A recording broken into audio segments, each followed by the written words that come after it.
Olá a todos e todas, sejam bem-vindos. Eu me chamo Jéssica, eu sou enfermeira aqui na Unidade de Gestão da Qualidade e Segurança do Paciente. E hoje eu trouxe mais um protocolo institucional para discutirmos, que é o protocolo de prevenção de broncoaspiração. Esse protocolo vocês encontram facilmente no site do HUFGD, lá na parte de documentos publicados. É só dar um Ctrl F e procurar por protocolo de prevenção de broncoaspiração na linha adulto, que vocês conseguem encontrar. Mas também para deixar o acesso mais fácil para vocês, eu deixei o QR Code aqui embaixo, no canto inferior direito da tela, que vocês podem estar escaneando e tendo acesso, tá bom? Antes de entrar no assunto mesmo do protocolo em si, eu vou fazer só uma breve contextualização sobre a broncoaspiração e depois a gente adentra, tá, ao nosso protocolo. Bom, a broncoaspiração ela é uma das principais causas de morte por infecção associada à assistência em saúde. Alguns estudos indicam que a broncoaspiração ela prolonga, em média, 5 a 9 dias o tempo de internação dos pacientes e elevam expressamente os custos hospitalares, né? Então, causando diversos impactos negativos, tanto, né, às instituições de saúde, como ao próprio paciente também, né, familiares, devido ao prolongamento desse tempo de internação. No Brasil, a broncoaspiração ela lidera o 4º lugar referente à causa da hospitalização, sendo os idosos os mais acometidos. Aqui nesse primeiro slide, eu quis trazer um panorama mais geral sobre a broncoaspiração, né? Então, trazendo tanto o contexto do paciente que está já internado, né, que tem um risco aumentado para fazer broncoaspiração, como o paciente que vem do domicílio já com esse evento, tá? Então, a gente vê que é um evento que ele é bem recorrente, né? Inclusive, alguns estudos indicam que ele lidera o 4º lugar de causas de hospitalização, principalmente em idosos, tá? No Brasil. Bom, mas o que é realmente a broncoaspiração? Então, a broncoaspiração ela nada mais é do que a entrada de substâncias na via aérea inferior, ou seja, de alguma substância, né, alimento, algum líquido, no pulmão, né, desse paciente. E causando diversas complicações pulmonares, né, podendo levar a pneumonias aspirativas, a abscesso pulmonar e até insuficiência respiratória. Dentre as causas de broncoaspiração, as mais comuns em pacientes hospitalizados são a idade avançada, né? Na verdade, a broncoaspiração ela é muito comum em extremos de idade, ou seja, pacientes neonatais, pacientes idosos são os mais acometidos, tá? Como o nosso protocolo, ele é para pacientes adultos, então, eu trouxe aqui a idade avançada, né? Comprometimento neurológico, ou seja, pacientes que têm reflexos, né, diminuídos, comprometidos, reflexos protetores, no caso, né, diminuídos e comprometidos, ele tem uma predisposição para broncoaspiração maior, tá? Sedação e anestesia também reduz bastante, né, esses reflexos do paciente. Distúrbios gastrointestinais, como, por exemplo, o refluxo gastroesofágico, tá? Comorbidades, disfagia orofaríngea, sondas interais, traqueostomias, sondas, tubos, na verdade, tubo endotraqueal também, são dispositivos que podem, né, facilitar o desenvolvimento de uma broncoaspiração. Bom, mas como que a gente faz para reconhecer, né, que um paciente ele broncoaspirou? Geralmente, quando o paciente faz uma broncoaspiração, ele está ali no momento da alimentação, né? Ou se alimentando, ou bebendo algum líquido, e esse paciente ele começa a apresentar tosse, né? No momento ali da alimentação ou logo depois. Então, esse é um sinal de que esse paciente ele pode ter broncoaspirado. Além da tosse, nós temos a dispneia e cianose, desconforto respiratório súbito. Tem também a febre de origem indeterminada e a presença de secreções pulmonares purulentas. No caso, esses dois últimos sinais, eles são mais comuns em broncoaspiração tardia, né?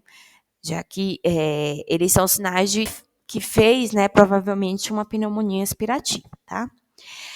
Trouxe aqui também alguns fatores dificultadores para o reconhecimento da broncoaspiração, que no caso é a ausência de registro da conferência do raio-x para confirmação do posicionamento da sonda, antes da liberação da dieta. Isso é um cuidado super importante que os profissionais devem ter.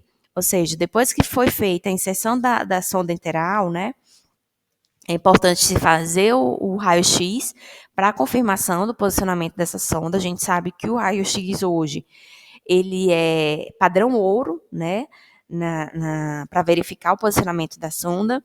É feito alguns testes, como, por exemplo, o teste de inserir um pouquinho de ar, né, para fazer a ausculta ali, mas a gente sabe, e alguns estudos já demonstram que ele não garante realmente que o posicionamento está no local adequado, né, o posicionamento da sonda. Então, por isso é que o raio-x, ele hoje ele é o padrão ouro, né, para a gente verificar o posicionamento da sonda enteral. O profissional que realizou o procedimento não foi o mesmo que continuou a prestação dos cuidados integrais, então a gente sabe também que esse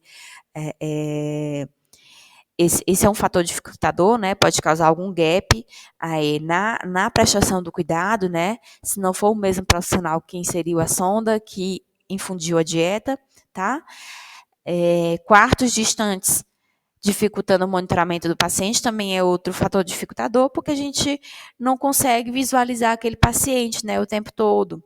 Às vezes aquele paciente ele fica ali distante dos olhos do profissional de saúde, e ele pode fazer uma broncoaspiração e o profissional não vê naquele momento. Então, é um fator também dificultador. E aqui eu trouxe uma imagem, né, de um raio-x que foi feito logo após a inserção de uma sonda enteral. E aqui a gente observa claramente que essa sonda ela está mal posicionada, né? Ou seja, na verdade, muito mal posicionada, porque ela está ali no pulmão do paciente. Então, se um profissional ele fizer ali a infusão de uma dieta, ele vai infundir dieta no pulmão do paciente, né? E isso causa ali um evento, um dano para esse paciente muito grave, tá? Então, por isso que é importante fazer o raio-x e verificar realmente não só fazer o raio-x, né? Mas verificar se a sonda está posicionada, né? E liberar a dieta só quando tiver total certeza de que essa sonda ela foi posicionada. Mais na frente a gente vai ver alguns cuidados a mais que devem ter com relação à verificação do posicionamento da sonda, tá?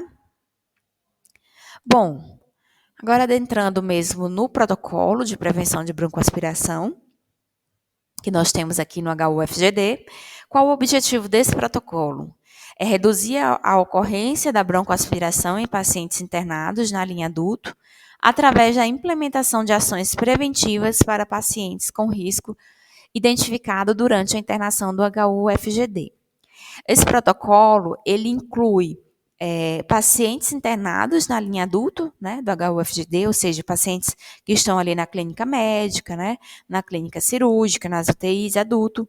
Então, todos os pacientes adultos, eles são incluídos nesse protocolo, e as medidas preventivas, elas são indicadas a todos os pacientes classificados como alto risco para broncoaspiração. E como que a gente faz esse reconhecimento, né, de que o paciente ele é alto risco para broncoaspiração? O protocolo, ele traz alguns sinais e sintomas, né, que a gente deve avaliar nesse paciente, desde o momento da admissão, como também na avaliação diária, né? Deve ser feita essa avaliação diariamente nesse paciente para saber se ele tem risco elevado para desenvolver broncoaspiração. Então, quais são esses sinais e sintomas, né? Alterações neurológicas associadas à disfagia. Então, pacientes ali que são principalmente acometidos por AVE, né? São pacientes que têm uma predisposição para desenvolver broncoaspiração, doenças e cirurgias de cabeça e pescoço, doenças e refluxos gastroesofágicos, né?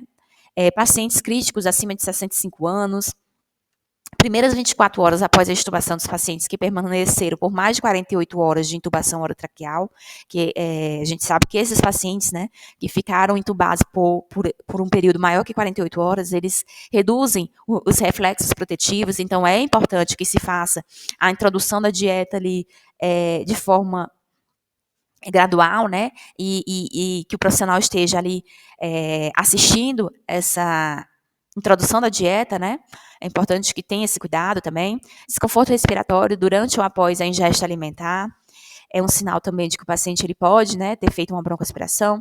Sinais de engasgo e ou voz molhada, reflexo de tosse diminuído, rebaixamento do nível de consciência, presença de sonda naso-orogástrica ou enteral, né?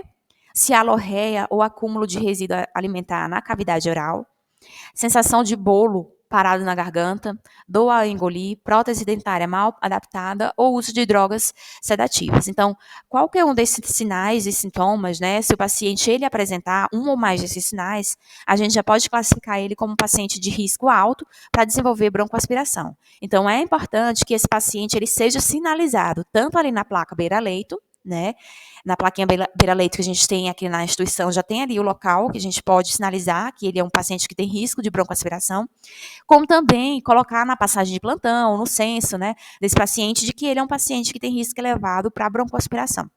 Por que a gente deve sinalizar?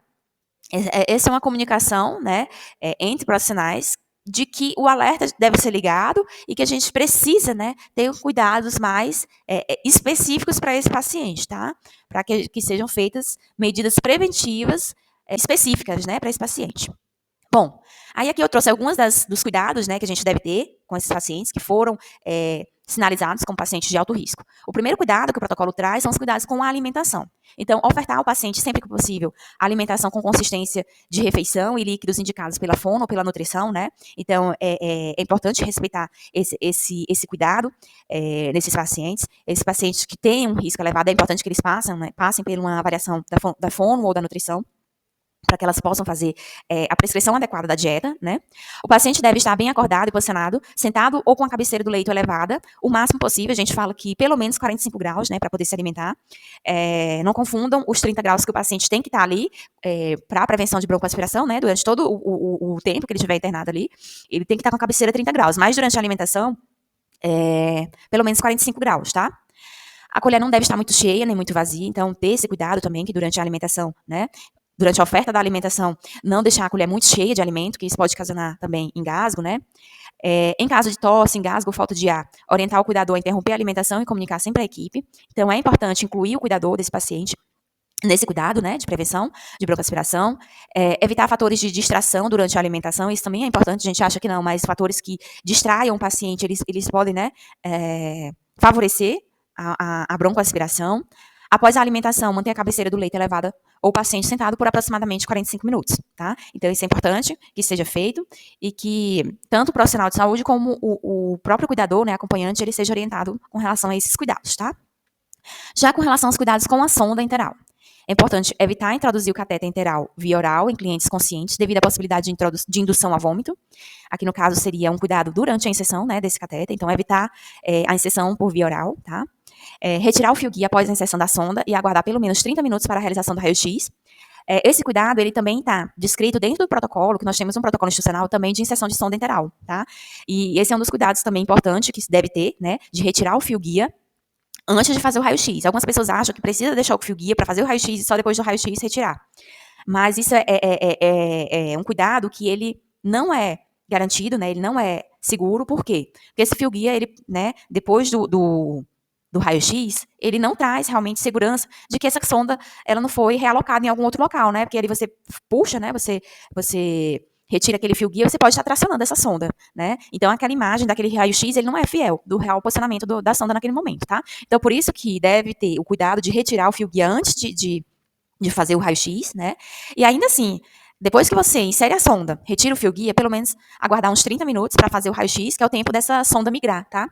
Ela tem um tempo ali médio de 30 minutos que ela vai se alocar adequadamente. Então, é preferível aguardar pelo menos esses 30 minutos, tá? Anotar a medida da porção exposta da sonda, esse é um cuidado importante, que alguns profissionais não fazem, mas que é super importante ser feito. Por quê? Porque nem sempre o profissional que inseriu a sonda é o profissional que vai fazer a inserção da dieta, né? Como a gente viu mais à frente, isso é um dos fatores que dificultam, né? No cuidado do paciente. Então, é importante que se anote essa porção exposta da sonda, né? Dentro ali do prontuário do paciente. E não só anotar, sinalizar também na própria sonda. Eu sei que não é efetivo, né? Algumas pessoas colocam esse paradrapo ali para sinalizar onde que ficou a marcação da sonda, né? Da medida da sonda. Mas é importante que se sinalize, né? Onde que ficou ali a porção exposta da sonda. Isso é um cuidado importante que a gente tem que ter para evitar, para saber reconhecer, na verdade, né, se essa sonda foi ou não tracionada, tá? Então, é um cuidado a mais que a gente deve ter. Mas, além de sinalizar na própria sonda, um cuidado especial que a gente deve ter é a medida da porção, né, dessa sonda exposta, ela deve estar anotada, e também, se possível, colocar se possível, colocar na própria fixação da sonda, né, que é feita a identificação ali da sonda, quem o profissional passou, a data, colocar também quanto que ficou, né, de porção exposta dessa sonda, para que os profissionais que vão prestar o cuidado, ele tenha ali mais ou menos uma base, né, se essa sonda está ou não tracionada, tá bom?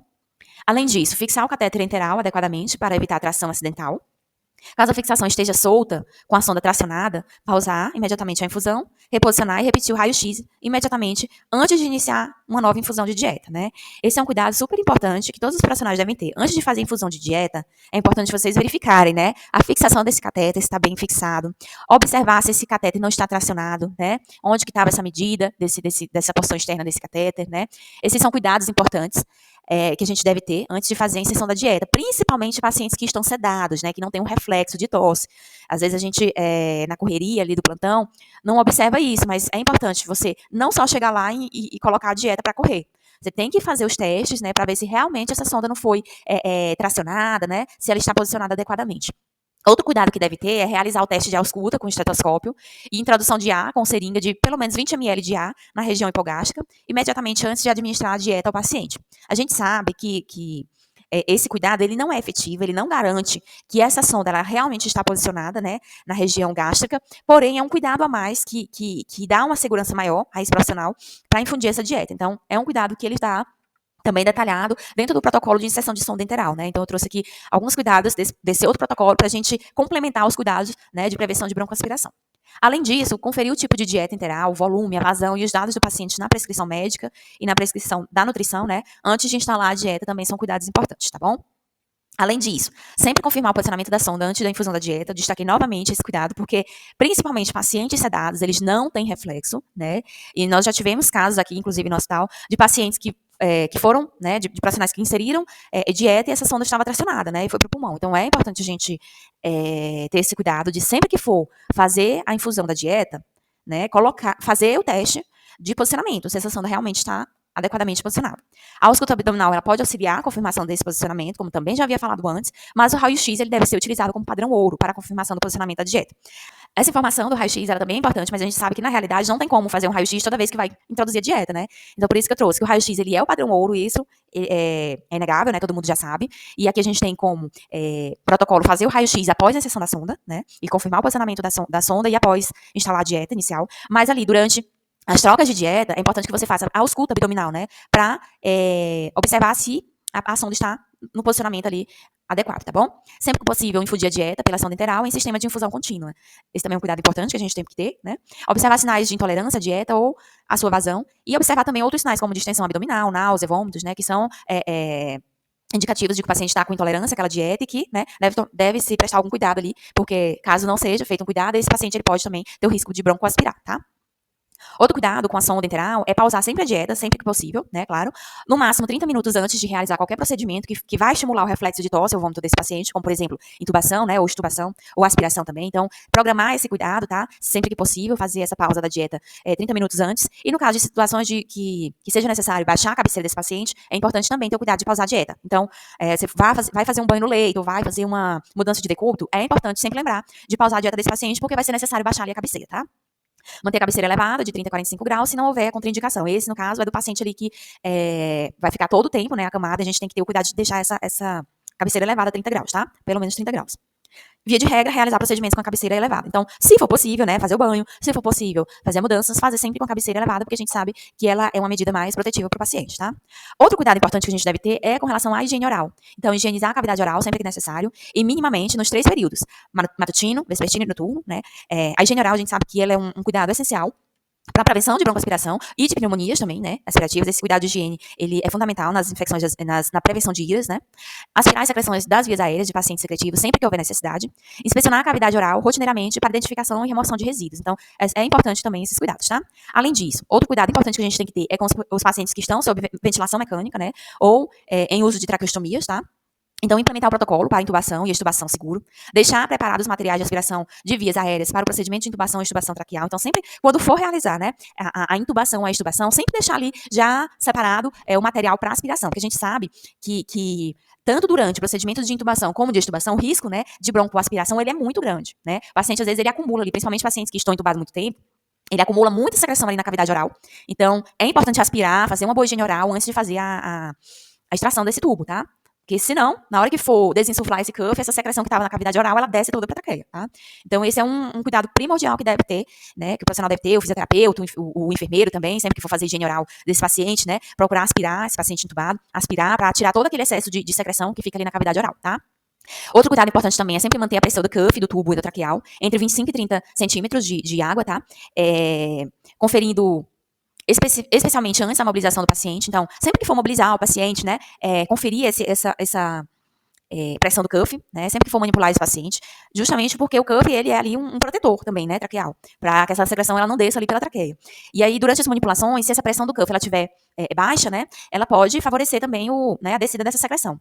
Então, é importante que se tenha esse cuidado, né, de aspirar sempre antes de manipular esse paciente. Aspirar, não só aspirar, mas também verificar a pressão do cuff, tá? Sempre antes de manipular esse paciente. Manter o posicionamento apropriado dessas conexões do ventilador, de modo que facilite a drenagem da condensação, para que o copo coletor ele fique sempre ali abaixo, né, do nível da cama do paciente. Isso para favorecer a drenagem do condensado, né, todo pro copinho, e evitar que esse condensado ele desça pelo tubo do paciente, porque imagina, né? Esse condensado, se ele não tiver, se o circuito da ventilação ele não tiver adequadamente posicionado, todo esse condensado ele vai direto pro pulmão do paciente, né? Então a gente tem que ter esse cuidado também.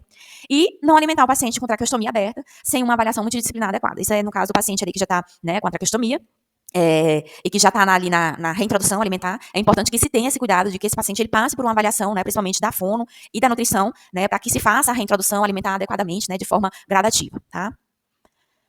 Outro cuidado importante que a gente tem que ter são pacientes que estão com êmesis, né, e náuseas também. Interromper imediatamente a dieta, caso esse paciente apresente, né? Vômitos, lateralizar o paciente, elevar a cabeceira da cama a 45 graus, se não houver contraindicação, claro, né?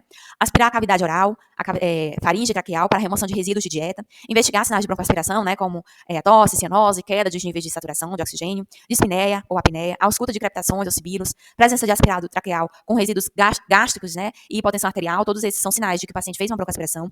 Comunicar a equipe médica e iniciar os procedimentos de suporte, caso necessário, né? Então, no caso, esse paciente broncoaspirou, o vômito, gente, ele é um dos principais causadores de broncoaspiração, né? Paciente que tem um reflexo muito baixo, né?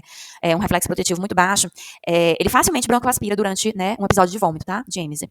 Relatar o ocorrido no prontuário e, em caso de broncoaspiração, também realizar o VIGIOSP, né? O VIGIOSP é um sistema que nós temos, né, de notificação desses casos de eventos adversos, tá? Orientar pacientes e familiares sobre o procedimento de administração de dieta e o risco no processo. Orientar pacientes e familiares a não manusear os dispositivos, né? Não realizar conexões ou desconexões. E sempre solicitar a presença de um profissional de saúde para evitar qualquer situação, né? Então, é importante que a gente sabe que tem acompanhantes, familiares, que às vezes mexem ali nas conexões, né? Dos equipos. Então, é importante que a gente oriente, né? Esse familiar, que eles não podem estar fazendo, né? Desconexões e nem manuseando qualquer dispositivo desse paciente, sempre deixando claro para ele os riscos, né, de que esse paciente está exposto, tá? E lembrando de sempre notificar, gente, os eventos adversos decorrentes, né, de erros de conexão, fortalecendo uma cultura de segurança na instituição, tá bom? Então, esse foi um breve comentário sobre o nosso protocolo institucional. É claro que vocês fazendo a leitura do protocolo, vocês vão ter acesso a muito mais informações importantes, tá? Aqui eu quis trazer um panorama mais geral do protocolo de prevenção de broncoaspiração, né, para que vocês tenham conhecimento que nós temos aqui na nossa instituição, né, esse protocolo, e é importante que todos os profissionais, né, que estão envolvidos no cuidado do paciente tenham ciência da importância desse protocolo, tá bom? Aqui no final eu deixo o QR Code, novamente, do protocolo, para que vocês tenham mais fácil acesso, e deixo também aqui a lista de presença, né, de quem fez esse curso, para que vocês possam estar tendo acesso ao certificado, tá? Além da lista de presença, vocês precisam fazer também a avaliação de reação para que vocês tenham acesso ao certificado. Então é isso, gente. Eu espero que vocês tenham gostado. Muito obrigada a todos e até a próxima.